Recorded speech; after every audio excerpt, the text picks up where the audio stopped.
श्री स्वामी समर्थ अवधूत चिंतन श्री गुरुदेव दत्त। तुम्हा सगळ्यांचं आपल्या चॅनलमध्ये स्वागत करते। आजचा विषय आपला होणार आहे चातुर्मास 2026। चातुर्मासामध्ये आपण कोणत्या गोष्टी कराव्यात, कोणत्या टाळाव्यात, तसेच चातुर्मास या वर्षी किती तारखेपासून किती तारखेपर्यंत आहे, चातुर्मासामध्ये आपण काय करावे, काय टाळावे, कोणते सण आपले येत असतात, पूजापाठ कोणत्या पद्धतीने करावे, कोणते नियम या चातुर्मासामध्ये आपण पाळायचे असतात आणि चातुर्मासाचं महत्त्व आपण या विषयामधून जाणून घेणार आहोत। त्यामुळे व्हिडिओ पूर्ण बघा आणि माहिती जाणून घ्या। आणि चातुर्मास म्हणजे काय हे बऱ्याच लोकांना माहिती सुद्धा नसतं, ते सुद्धा आजच्या व्हिडिओमध्ये तुम्हाला माहिती मिळून जाईल। तर बघा, हिंदू धर्मात चातुर्मास हा अत्यंत पवित्र आणि आध्यात्मिक धार्मिक साधनेचा काळ मानला जातो। पण चातुर्मास पाळला तर आपल्या घरामध्ये कशाचीही कमी होत नाही। चातुर्मासामध्ये खास करून तुम्हाला सांगते, भगवान श्रीहरी विष्णूंची सेवा जी असते ती करण्याला खूप महत्त्व प्राप्त असतं। या वर्षी म्हणजे 2026ला चातुर्मास हा प्रारंभ होणार आहे 25 जुलै 2026 शनिवार या दिवसापासून। तर बघा, 20 नोव्हेंबर 2026 शुक्रवार या दिवसापर्यंत, म्हणजेच काय बघा, जो हा कालावधी चालणार आहे 4 महिन्याचा, म्हणजे देवशयनी एकादशी पासून आषाढी एकादशी पासून तर कार्तिकी एकादशीचा जो कालावधी असतो, या 4 महिन्याच्या कालावधीला चातुर्मास असं म्हटलं जातं। किंवा आषाढी पौर्णिमेपासून तर कार्तिक पौर्णिमेचा जो कालावधी असतो, या 4 महिन्याच्या कालावधीला चातुर्मास असं म्हणतात। म्हणजे हा 4 महिन्यांचा कालावधी असतो। या कालावधीमध्ये, या 4 महिन्यांमध्ये आपल्याला काही विशिष्ट अशा सेवा करायच्या असतात। पौराणिक मान्यतेनुसार किंवा अध्यात्मानुसार आषाढ शुद्ध एकादशीला भगवान विष्णू जे असतात ते क्षीरसागरात 4 महिन्यांसाठी योग निद्रेत जातात। या काळात सृष्टीचा कार्यभाग जो असतो तो भगवान शिव हे सांभाळत असतात। पुढे कार्तिक शुद्ध एकादशीला प्रबोधिनी एकादशी आपण संबोधत असतो। या एकादशीच्या दिवशी भगवान विष्णू निद्रेतून जागे होतात, त्याला देव उठणी एकादशी सुद्धा आपण म्हणत असतो त्या एकादशीला, प्रबोधिनी एकादशीला।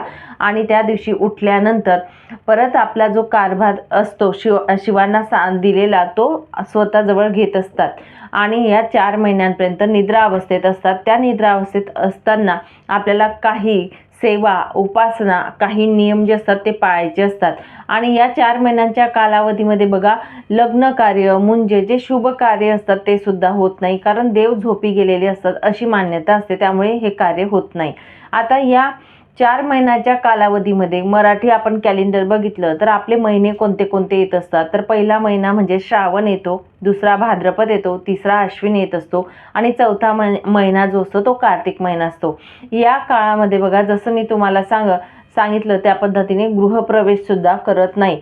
म्हणजेच काय, या दिवसांमध्ये, या 4 महिन्याच्या काळांमध्ये मांगलिक कार्य जे असतात ते वर्ज्य असतात। मात्र जप, तप, देवपूजा जी असते, आत्मचिंतन जे असतं आणि मंत्र साधना जी असते त्यांना खूप महत्त्व दिलं जातं या 4 महिन्याच्या कालावधीमध्ये। तसेच बघा, आपण चातुर्मास हा मुख्यतः पावसाळ्याचा कालावधी असतो। या काळामध्ये पचनशक्ती सुद्धा, म्हणजे आपण विज्ञान जर बघितलं तर पचनशक्ती सुद्धा आपली मंदावते आणि संसर्गजन्य आजार वाढू शकतात या पावसामुळे। म्हणूनच आपल्या ऋषीमुनींनी आरोग्यासाठी चातुर्मासात काही पदार्थ हे वर्ज्य केलेले असतात। आता या दिवसांमध्ये कोणते पदार्थ आपण वर्ज्य करावे ते सुद्धा बघणार आहोत। तर बघा, चातुर्मासामध्ये तामसिक पदार्थ जे असतात ते बंद करायचे असतात। कांदा, लसूण, मांसाहार, बरेच लोक काही म्हणजे आपण व्रतासारखे पाळत असतात, कांदा लसूण सुद्धा व्रत सारखे पाळत असतात। ज्यांना ज्या गोष्टी शक्य होतात त्या नक्कीच पाळायचा प्रयत्न करा। तर त्यामध्ये तुम्हाला सांगेल बघा, तामसिक आहार जो असतो त्यामध्ये कांदा, लसूण, मांसाहार आणि मद्यपान या ज्या गोष्टी असतात या पूर्णपणे वर्ज्य कराव्यात। अनावश्यक प्रवास जो असतो, म्हणजे बघा, पूर्वीच्या काळी पावसाळ्यात नदी नाले भरलेले असायचे आणि आता सुद्धा आपण बघत आहोत पाऊस खूप चाललेला आहे आणि शाळा वगैरे त्यांना सुट्टी देण्यात आलेली आहे आणि भरलेले असल्यामुळे त्यामुळे काय होतं, या काळामध्ये प्रवास न करता एकाच ठिकाणी आपल्या घरी राहून आपण साधना करायची आहे. जप तप पारायण वगैरे जे असतात ते आपल्या घरी बसून आपण करावे आणि तो एक नियम लावलेला आहे ऋषीमुनींनी, पण हा नियम सुद्धा खूप महत्त्वाचा मानला जातो. बाहेर जर आपण गेलो तर काही विपरीत परिणाम आपल्याला भोगावे लागतात, त्यामुळे आपण बाहेर जाणं टाळावे. चातुर्मासामध्ये कोणत्या गोष्टी करायच्या आहेत तर बघा, सात्विक आहार जो असतो तो आपल्याला घ्यायचा आहे. त्यामध्ये हलके आणि ताजे अन्न जे असतात ते आपण ग्रहण करावे. अनेक लोक या काळामध्ये एकभुक्त सुद्धा राहत असतात, म्हणजे दिवसातून एकदाच जेवण करतात, एकदा जेवण करत नाही. ज्यूस वगैरे अशा पद्धतीने घेतात, फ्रूट फळं घेतात आणि अशा पद्धतीने उपवास करत असतात हे 4 महिन्यासाठी. दुसरं म्हणजे कोणतं बघा, नामस्मरण आणि ग्रंथ वाचन. पोथी वाचन करावे. पोथींमध्ये बघा बऱ्याच पद्धतीने तुम्हाला सांगेल. शिवलीलामृत या ग्रंथाचं पारायण आपण करू शकतो, गुरुचरित्र करू शकतो, हरिपाठ आपण करू शकतो, मंत्र जप जे असतात आपण विशिष्ट अशी संख्या आपण घ्या आणि ती संख्यांचं मंत्र जप करू शकतो. म्हणजे महाराजांचा मंत्र घेऊ शकतात किंवा कुलदेवीचा घ्या, तुम्हाला जे असेल बघा, जी तुमची इष्टदैवत असेल त्यांचं, कुलदेवी कुलदेव यांचे मंत्र साधना तुम्ही या दिवसांमध्ये विशिष्ट संख्या घ्या, तेवढी तुम्ही आराधना किंवा साधना करू शकतात, ध्यानधारणा करू शकतात. आता अजून एक तुम्हाला सांगेल, दानधर्म सुद्धा या दिवसांमध्ये तुम्ही करू शकतात. गरिबांना अन्नदान करा, वर्षदान करा आणि या काळामध्ये पुण्यदायी सुद्धा मानलं जातं या गोष्टी केल्याने. अन्नदान खूप श्रेष्ठ दान आहे, त्यामुळे तुम्ही अन्नदान केल्याने या दिवसांमध्ये तुम्हाला म्हणजे जास्तीत जास्त पुण्यप्राप्ती मिळेल, म्हणून तुम्ही अन्नदान करावे. या दिवसांमध्ये काही लोक चातुर्मासात विशिष्ट व्रत धरतात, बरोबर. जसे की बघा, अंथरुणावर न झोपता चटईवर झोपायचं, मौन पाळणे किंवा मौन व्रत करत असतात बरेच लोक, किंवा मग आवडत्या फळांचा किंवा पदार्थांचा त्याग केला जातो. हे सुद्धा एक प्रकारचे व्रत मानले जाते. म्हणजे समजा आपल्याला एखादी पदार्थ आवडत असेल, पांढरी तीळ म्हणा किंवा कुठलीही वस्तू बघा, आपल्याला जी आवडते त्या वस्तूचा या 4 महिन्यांमध्ये त्याग करणे, याला सुद्धा एक व्रत संबोधत असतात. तसेच तुम्हाला सांगेल, आपण या दिवसांमध्ये थोडक्यात म्हणजे सांगायचं काय तर चातुर्मास हा केवळ उपवासाचा काळ नसून शरीरशुद्धीचा सुद्धा काळ मानला जातो. म्हणजे आपण उपवास तापास करणं, पारायण करणं किंवा मंत्र साधना करणं, यातून आपलं शरीरशुद्धी सुद्धा होत असते. म्हणून या गोष्टी आपण या 4 महिन्यामध्ये करायच्या आहेत. या चातुर्मासामध्ये जे 4 महिने येत असतात ते 4 महिने धार्मिक सुद्धा मानले जातात. पहिला महिना जो असतो तो महिना म्हणजे श्रावण महिना येत असतो, बरोबर. तर श्रावण महिन्यामध्ये हा पूर्णपणे भगवान शिवांना समर्पित असतो. या महिन्यात दर सोमवारी श्रावणी सोमवाराचा उपवास केला जातो. शनिवारी अश्वत्थ पिंपळाचा म्हणजे पूजा केली जाते. पिंपळाची पूजा सुद्धा शुभ मानली जाते श्रावण महिन्याला, म्हणून आपण करू शकतो. तसेच श्रावण महिन्यामध्ये नागपंचमी, नारळी पौर्णिमा, गोकुळाष्टमी, पिठोरी अमावस्या हे तिथी येत असतात आणि आपण त्या तिथींना पूजा अर्चा करत असतो.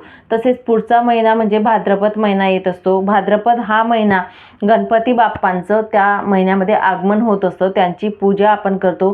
पितरांच्या स्मरणार्थ आपण महालय जे असतं ते सुद्धा करत असतो, पितरांची सुद्धा पूजा असते. तसेच विशिष्ट सण जर म्हटलं तर हरतालिका येत असते, गणेशोत्सव जो असतो तो येत असतो, ऋषीपंचमी येते, गौरी आवाहन येत असतं, पूजन येत असतं गौरींचं, आणि पितृपक्ष सुद्धा या महिन्यामध्ये येत असतात. तिसरा महिना म्हणजे आश्विन महिना. हा महिना शक्तीचा म्हणजे आदिशक्ती देवीची उपासना आपल्याला करायची असते.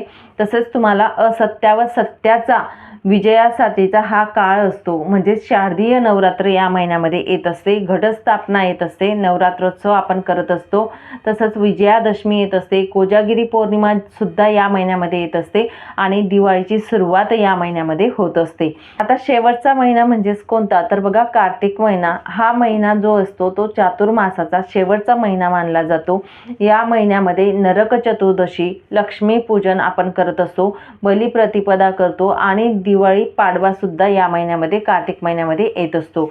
भाऊबीज आपलं या महिन्यामध्ये येत असतं, तुळशी विवाह सुद्धा या महिन्यामध्ये येत असतं. आणि अजून एक सांगेल ते म्हणजेच काय तर त्रिपुरारी पौर्णिमा जी असते म्हणजेच कार्तिक पौर्णिमा जी असते ती सुद्धा या महिन्यामध्ये येत असते.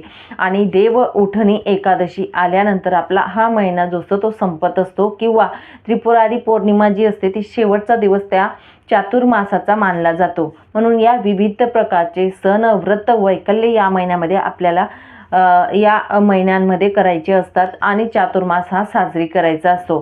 तर अशा पद्धतीने चातुर्मास हा येणार आहे। चातुर्मास आल्याने आपल्याला विशिष्ट पद्धतीने आपण जे नियम शक्य होतील ते पाळायचे आहे, जे व्रत वैकल्य करायचे ते आपण करू शकतो, विविध प्रकारचे पारायण करू शकतो आणि या चातुर्मासाच्या कालावधीमध्ये जी काही उपासना आपण करत असतो ती भगवान श्रीहरी विष्णूंना समर्पित करायची असते।